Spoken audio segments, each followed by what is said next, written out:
ओम श्री गणेशाय नमः। गजाननं भूतगणादिसेवितं कपित्थजम्बूफलचारुभक्षणम् उमासुतं शोकविनाशकारकं नमामि विघ्नेश्वरपादपङ्कजम्। सर्वमङ्गलमाङ्गल्ये शिवे सर्वार्थसाधिके शरण्ये त्र्यम्बके गौरी नारायणी नमस्तुते। नारायणी नमस्तुते। कृष्णाय वासुदेवाय देवकीनन्दनाय च नन्दगोपकुमाराय गोविन्दाय नमो नमः। कृष्णाय वासुदेवाय हरे परमात्मने अनन्तक्लेशनाशाय गोविन्दाय नमो नमः। गोविन्दाय नमो नमः। भगवान की भक्ति करने के लिए,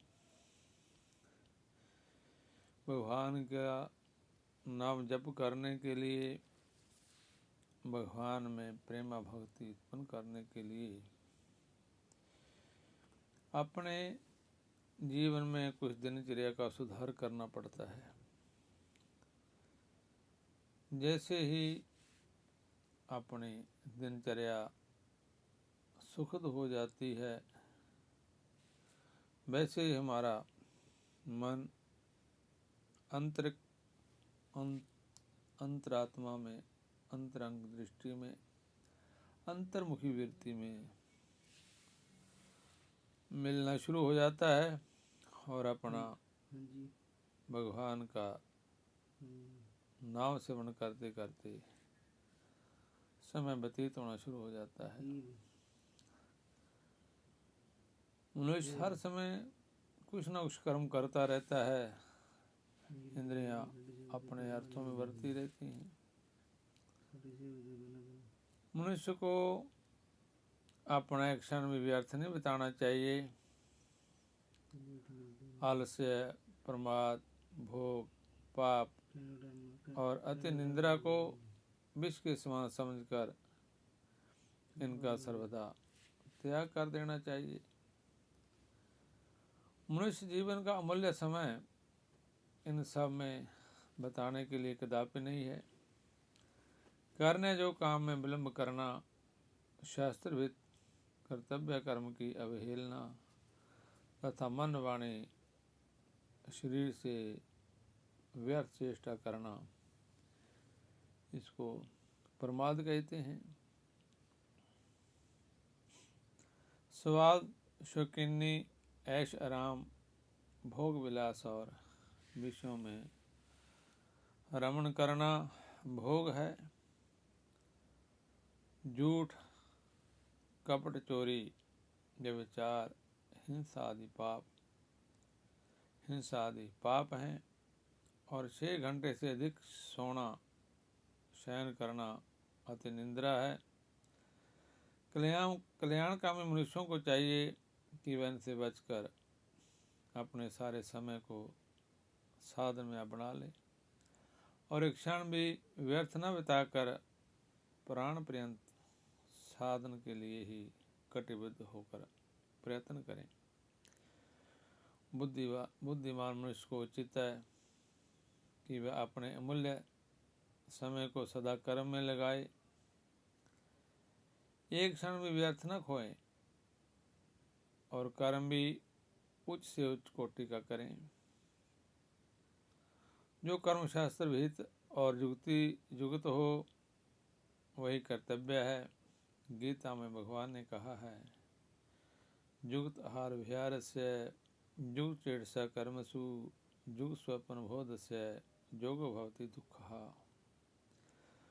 दुखों का नाश करने वाला योग तो यथा योग्य आहार विहार करने वाले का, कर्मों में यथा योग्य चेष्टा करने वाले का और यथा योग्य सोने तथा जागने वाले का ही सिद्ध होता है। तात्पर्य यह है कि हमारे पास दिन रात में कुल 24 घंटे हैं, उनमें से 6 घंटे तो सोना चाहिए और 6 घंटे परमात्मा की प्राप्ति के लिए विशेष रूप से साधन रूप योग करना चाहिए।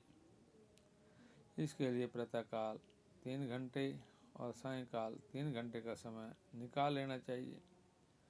शेष 12 घंटों में मन, इंद्रिय और शरीर द्वारा शास्त्र अनुकूल क्रिया करनी चाहिए, कर्म करने चाहिए,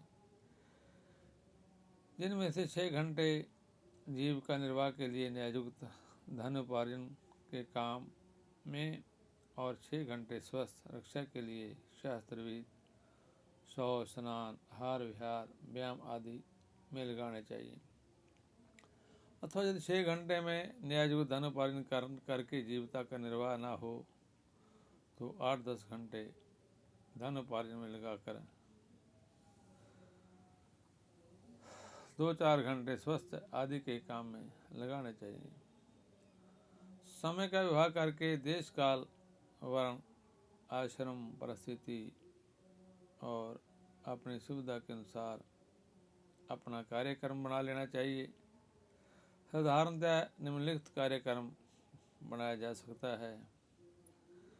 रात्रि में 10 बजे शयन करके 4 बजे उठ जाना, उठते प्रातः सिमरन करते हुए 4 से 5 तक शौच, स्नान, व्यायाम आदि करना, 5 से 8 तक संध्या, गायत्री, ध्यान, नाम जप, पूजा पाठ और श्रुति स्मृति, गीता, रामायण, भागवत आदि शास्त्रों का एवं उनके अर्थ का विवेक पूर्वक अनुशीलन करते हुए स्वाध्याय करना, 8 से 10 तक स्वास्थ्य के साधन और भोजन आदि करना, 10 से 4 तक धन उपार्जन के लिए न्याययुक्त प्रयत्न करना, 4 से 5 तक पुनः स्वस्थ रक्षार्थ घूमना फिरना, व्यायाम और शौच, स्नान आदि करना, 5 से 8 तक पुनः संध्या, गायत्री, ध्यान, नाम जप, पूजा पाठ और गीता, रामायण, भागवत आदि शास्त्रों का उनके अर्थ का विवेकपूर्वक अनुशीलन करते हुए स्वाध्याय करना और 8 से 10 तक भोजन तथा वार्तालाप, परामर्श और सत्संग आदि करना। इस प्रकार दिन रात के 24 घंटे को बांटा जा सकता है। इस कार्यक्रम में अपनी सुविधा के अनुसार हेर फेर कर सकते हैं, किंतु भगवान के नाम और स्वरूप की स्मृति हर समय ही रहनी चाहिए, क्योंकि भगवान की सहज प्राप्ति के लिए एकमात्र यही परम साधन है। भगवान ने गीता में कहा है कि जो पुरुष नित्य निरंतर मुझ में अनन्यचित होकर सदा ही निरंतर मुझ पुरुषोत्तम को स्मरण करता है, उस नित्य निरंतर मुझ में युक्त हुए योग के लिए मैं सुलभ हूँ, अर्थात उसे सहज ही प्राप्त हो जाता हूँ। अनन्य चेतः सत्यम जो माम स्मरति नित्य स तस्याम सुलभ पारत नित्य युग से योगिना। यदि कहो कि काम करते हुए भगवान के नाम की स्मृति संभव नहीं हो तो यह ठीक नहीं है, क्योंकि भगवान ने कहा है तस्मात् सर्वेषु कालेषु माम न स्मरेत् युध्ये च मैं अर्पित मनोबुद्धि मामे वैशेष संशयम। इसलिए हे अर्जुन, तू सब समय में निरंतर मेरा स्मरण कर और युद्ध भी कर। इस प्रकार मुझ में अर्पण किए हुए मन बुद्धि से युक्त होकर उन्हें संदेह मुझको ही प्राप्त होगा। जब युद्ध करते हुए भी निरंतर भगवान की स्मृति रह सकती है तो दूसरे व्यवहार करते समय भगवत स्मृति रहना कोई असंभव नहीं। यदि यह असंभव होती तो भगवान अर्जुन को ऐसा आदेश कभी नहीं देते। यदि कहो कि हमसे तो ऐसा नहीं होता तो इसका कारण है श्रद्धा तथा प्रेम के साथ होने वाले अभ्यास की कमी। श्रद्धा प्रेम की उत्पत्ति के लिए भगवान के नाम, रूप, लीला, धाम, गुण और प्रभाव के तत्व रहस्य को समझना चाहिए तथा भगवान से स्तुति प्रार्थना करनी चाहिए। भगवान के नाम रूप की स्मृति निरंतर बनी रहे, इसके लिए विवेक वैराग्यपूर्वक सदा सर्वदा प्रयत्न भी करते रहना चाहिए। सत्पुरुषों का संग इसके लिए विशेष लाभकार है, अतः सत्संग के लिए विशेष चेष्टा करनी चाहिए। सत्संग ना मिले तो भगवान के मार्ग में चलने वाले साधक पुरुषों का संग भी सत्संग ही है, और उनके अभाव में सत ग्रंथों का अनुशीलन भी सत्संग ही है। मनुष्य अपने समय का यदि विवेकपूर्वक सदुपयोग करे तो वह थोड़े ही समय में अपने आत्मा का उद्धार कर सकता है। मनुष्य के लिए कोई भी काम संभव नहीं है। संसार में ऐसा कोई भी पुरुष प्रयत्न साध्य कार्य नहीं जो पुरुषार्थ करने पर सिद्ध न हो सके। फिर भगवत कृपा का आश्रय रहने वाले पुरुषों के लिए तो बात ही क्या है। भगवान के नाम रूप की स्मृति 2400 घंटे ही बने रहे और वह भी महत्वपूर्ण हो, इसका ध्यान अवश्य रखना चाहिए। जीवा द्वारा नाम जप करने की अपेक्षा श्वास के द्वारा नाम जप करना श्रेष्ठ है, और मानसिक जप उससे भी उत्तम है। वह भी नाम के अर्थ रूप भव स्वरूप की स्मृति से युक्त हो तो और भी अधिक मूल्यवान महत्वपूर्ण चीज है, और वह फिर श्रद्धापूर्वक निष्काम प्रेम से किया जाए तो उसका तो कहना ही क्या है। सच्चिदानंद गण परमात्मा सर्वत्र समान भाव से आकाश की भांति व्यापक है। वह निर्गुण निराकार परमात्मा स्वयं भक्तों के कल्याणार्थ सगुण साकार रूप में प्रकट होते हैं। इसलिए निर्गुण सगुण निराकार साकार किसी भी स्वरूप का ध्यान किया जाए तभी कल्याणकारक है, किंतु निर्गुण सर्वगुण निराकार साकार के तत्व रहस्य गुण और प्रभाव को समझते हुए स्वरूप का स्मरण किया जाए तो वह सर्वोत्तम है, सर्वश्रेष्ठ है। संसार में अधिकांश मनुष्यों का समय तो प्राय व्यर्थ जाता है। और उनमें से कोई यदि अपना श्रेष्ठ ध्येय बनाते हैं तो उसके अनुसार चल नहीं पाते। इसका प्रधान कारण विषय शक्ति, अज्ञता और श्रद्धा प्रेम की कमी तो है ही, परंतु साथ ही प्रयत्न की भी शिथिलता है। इसी कारण से अपने लक्ष्य तक पहुंचने में सफल नहीं होते। अतः लक्ष्य प्राप्ति के लिए हर समय भगवान को स्मरण करते हुए समय का सदुपयोग करना चाहिए।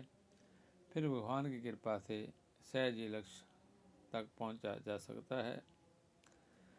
24 घंटे भगवान की स्मृति किस प्रकार हो, इसके लिए उपयुक्त 6 घंटे साधन काल, 12 घंटे व्यवहार काल और 6 घंटे शयन काल, इस प्रकार समय के 3 विभाग करके उसका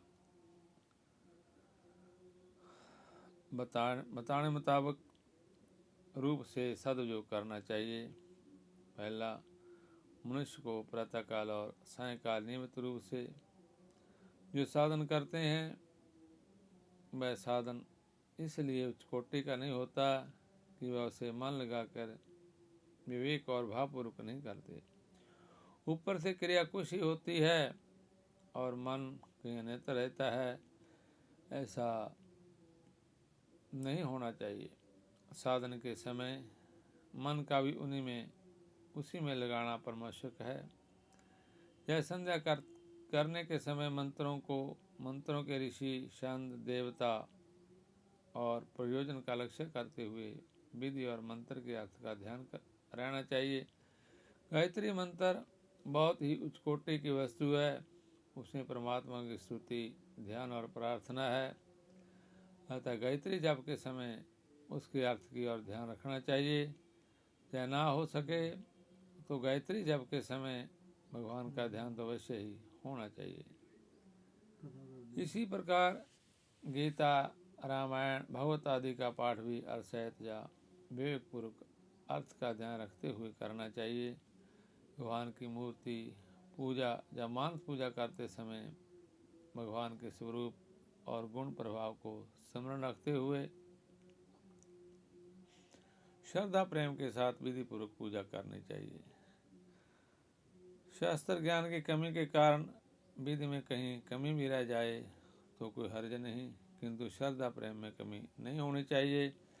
किसी भी मंत्र या नाम का जप हो, उच्च भाव तथा मन संयोग के द्वारा उसे उच्च से उच्च कोटि का बना लेना चाहिए। एवं ध्यान करते समय तो संसार को ऐसे भुला देना चाहिए कि जिसमें भगवान के सिवा अपना या संसार का किसी का भी ज्ञान ही ना रहे। हमें प्रातः सायं जितना समय नियमित रूप से साधन में लगाते हैं, उसे यदि प्रयुक्त प्रकार से लगाया जाए तो उतने ही समय के साधन से 6 महीनों में यह लाभ हो सकता है, जो बिना भाव के करने के कारण 50 वर्षों में नहीं होता। वस्तुत जिस समय हम साधन के लिए बैठते हैं, उस समय तो हमारा प्रत्येक क्षण केवल साधन में ही बीतना चाहिए। हम यदि अपने परमार्थिक साधन के समय को ही समुचित रूप से साधन में नहीं बना लेंगे और उसे शीघ्र सफल बनाने के लिए तत्पर नहीं होंगे, फिर अन्य समय में बहुत चिंतन करते हुए कार्य करना तो और भी कठिन है। अतएव हमें इसके लिए कटिबद्ध होकर प्रयत्न करना चाहिए। इस बात का पता लगाना चाहिए कि वह कौन सी अड़चने हैं जिनके कारण नियमित रूप से साधन करने के लिए दिए हुए समय में भी मन उसमें नहीं लगता, और समय जो ही बीत जाता है तथा प्रयत्न करने पर भी उसमें कोई सुधार नहीं होता। एवं पता लगने पर उन अड़चनों को तुरंत दूर करने का सफल प्रयास करना चाहिए। मन को समझाना चाहिए कि तुम ऐसे अपने परम हित के कार्य में भी साथ नहीं दोगे तो इसका परिणाम तुम्हारे लिए बहुत ही भयानक होगा। 1000 काम छोड़कर पहले इस काम को करना चाहिए। यह काम तुम्हारे बिना और किसी से संभव नहीं। इसके सामने दूसरे कामों में भी हानि भी हो तो उसकी परवाह नहीं करनी चाहिए, क्योंकि वह तो तुम्हारे ना रहने पर भी हो सकते हैं, उन्हें दूसरे भी कर सकते हैं, किंतु तुम्हारे कल्याण का काम तो दूसरे किसी से संभव नहीं।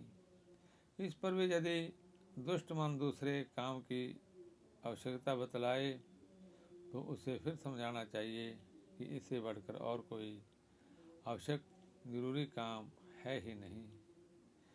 दूसरा है आलस्य, प्रमाद, भोग, पाप और अति निंद्रा में जीवन के क्षण को भी नहीं बताना चाहिए।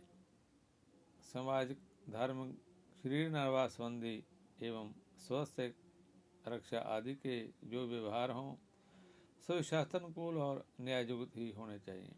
प्रत्येक क्रिया में निष्काम भाव और बहुदर्पण या बहुदार्थ बुद्धि रहनी चाहिए। इस प्रकार किए जाने पर मनुष्य समस्त बंधनों से मुक्त होकर परमात्मा को प्राप्त हो सकता है। भगवान ने गीता में कहा है, यद क्रोसी यद सनासी युज होसी ददासी यत तपस्यासी कौन्तेय तत्कुरुषु मदर्पणम्। शुभ शुभ फलेरेवं मोक्षे कर्मंदने संन्यासो युक्तात्मा विमुक्तो मामुपैष्यसि। हे अर्जुन, तू जो कर्म करता है, जो खाता है, जो हवन करता है, जो दान देता है और जो तप करता है, वैसा मेरे अर्पण कर। इस प्रकार जिसमें समस्त कर्म मुझ भगवान के अर्पण होते हैं, ऐसे संन्यास योग से युक्त चित्त वाला तू शुभ शुभ फल रूप कर्मबंध से मुक्त हो जाएगा और उनसे मुक्त होकर मुझको ही प्राप्त होगा। हमारी सारी क्रियाएं या भगवान की प्रेरणा से उनकी आज्ञा के अनुसार निर्विवादता और निष्काम भाव से भगवान की स्मृति रहते हुए होने लगें तब समझना चाहिए कि हमारी क्रियाएं भगवत अर्पण हैं। जो क्रियाएं भगवत अर्थ या भगवत प्रीति अर्थ अथवा भगवान की आज्ञा पालन के उद्देश्य से भगवान को स्मरण रखते हुए निष्काम भाव से की जाती हैं, उन्हें भगवत अर्थ कहा जाता है। हमारा सारा समय जब इसी भाव में बीतने लगे तब उसे उच्च से उच्च कोटि का समझना चाहिए। मनुष्य चाहे तो प्रयत्न करने पर भगवत कृपा से व्यवहार के 12 घंटों के समय को भी सदा सर्वदा इसी प्रकार बिता सकता है। भगवान का आश्रय लेकर उनके नाम रूप को याद रखते हुए सदा सर्वदा कर्मों की चेष्टा करने पर मनुष्य भगवान की कृपा से शाश्वत अविनाशी पद को प्राप्त हो जाता है। भगवान ने गीता में कहा है, सर्वकर्मण्यपि सदा कुर्वाणो मद्व्याश्रया मत प्रसाद मापनोति शाश्वतम पद्मव्यम। व्यवहार काल के सुधार के लिए 2 बातों पर विशेष ध्यान रखना चाहिए। पहली है प्रत्येक क्रिया में निष्काम भाव से स्वार्थ का त्याग, और दूसरा भगवान के नाम रूप की स्मृति। ये सब काम भी वैराग्य और अभ्यास से ही सिद्ध होते हैं। वैराग्य से निष्काम भाव और स्वार्थ त्याग होता है, और तीव्र अभ्यास से भगवान के नाम रूप की स्मृति रहती है। अतः हमें अपने उद्देश्य को सिद्ध करने के लिए भगवान के शरण होकर श्रद्धा प्रेम पूर्वक साधन करना चाहिए। ऐसा करने से परमात्मा की कृपा से हम शीघ्र ही कृत्य कार्य हो सकते हैं। साधन तथा विहार काल में तो कुछ होता भी है, परंतु शयन समय तो नासमझ के कारण अधिकांश में सर्वथा व्यर्थ ही जाता है। मनुष्य जिस समय सोने लगता है उस समय उसके चित्त में जिन संसारिक संकल्पों का प्रभाव रहता रहता है, उसे निद्रा में प्राय वैसे स्वप्न आते हैं। संकल्पों की दृढ़ता ही स्वप्न में सच्ची घटना के रूप में प्रतीत होने लगती है, और इस प्रकार उसका रात भर का सारा समय व्यर्थ चला जाता है। इस काल का सुधार भी वैराग्य और अभ्यास से हो सकता है। हमें चाहिए कि सोने से पूर्व कम से कम 15 मिनट शयन काल के संकल्प के सुधार के लिए संसार को नाशवान, क्षणभंगर, अनित्य और दुख रूप समझकर उसके संकल्पों का त्याग करके भगवान के निर्गुण, सगुण, निराकार, साकार से जिस स्वरूप में भी अपनी श्रद्धा रुचि हो, उसी नाम रूप का या भगवान श्री कृष्ण, श्री राम आदि सगुण साकार स्वरूप के गुण, प्रभाव और लीला आदि का मनन करते हुए सोएं।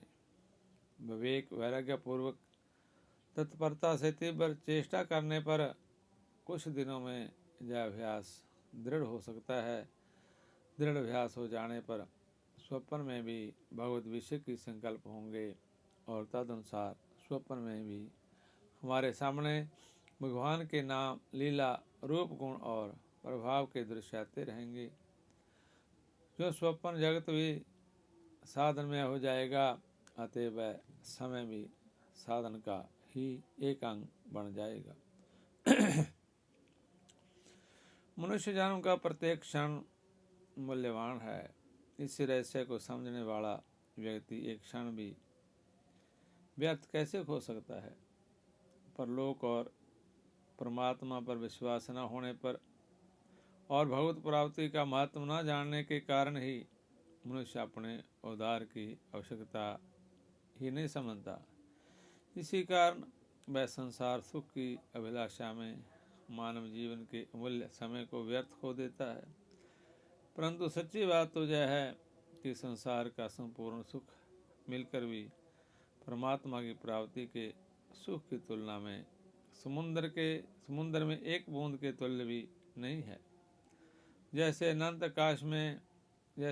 काश के किसी एक अंश में नक्षत्र हैं, उसी प्रकार विज्ञानानंद घन परमात्मा के किसी एक अंश में जय सारा ब्रह्मांड स्थित है।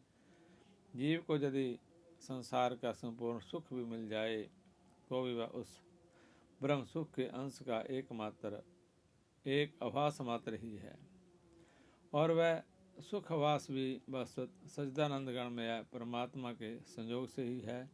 अतः मनुष्य को उस अनंत सुख रूप परमात्मा की प्राप्ति के लिए ही अपना सारा समय लगाना चाहिए। तभी समय का सदुपयोग है और तभी जीवन की सार्थकता है।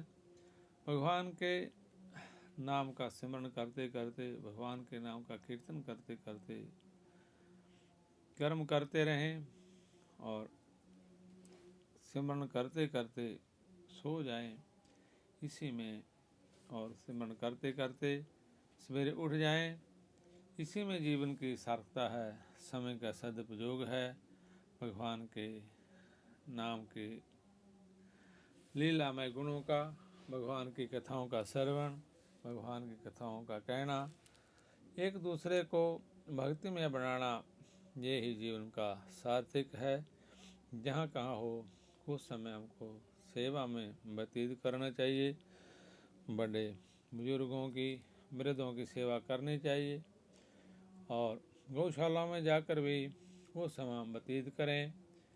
हम सभी का फर्ज बनता है कि जो पास में गौशाला है उसमें जाकर हम भजन ध्यान करें, वहाँ जाकर हम सेवा करते करते भगवान के नाम का कीर्तन करें।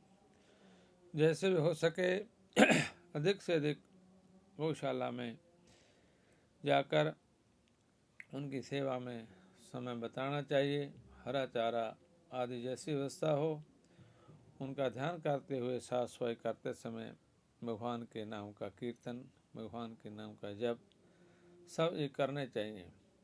जैसे ही हम सेवा करते हुए कीर्तन करते हैं, ऐसे ही भगवान हमको उसी रूप में प्रकट होकर भी जागृत रूप में भी दर्शन देते हैं, हमारा साथ भी देते हैं।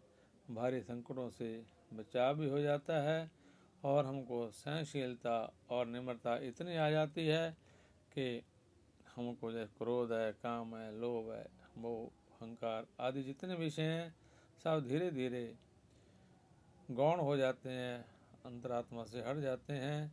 जीव इनमें नहीं रमता और भगवान के नाम में सदा ही लगा रहता है। श्रीमन नारायण नारायण नारायण, श्रीमन नारायण नारायण नारायण, श्रीमन नारायण नारायण नारायण, श्रीमन नारायण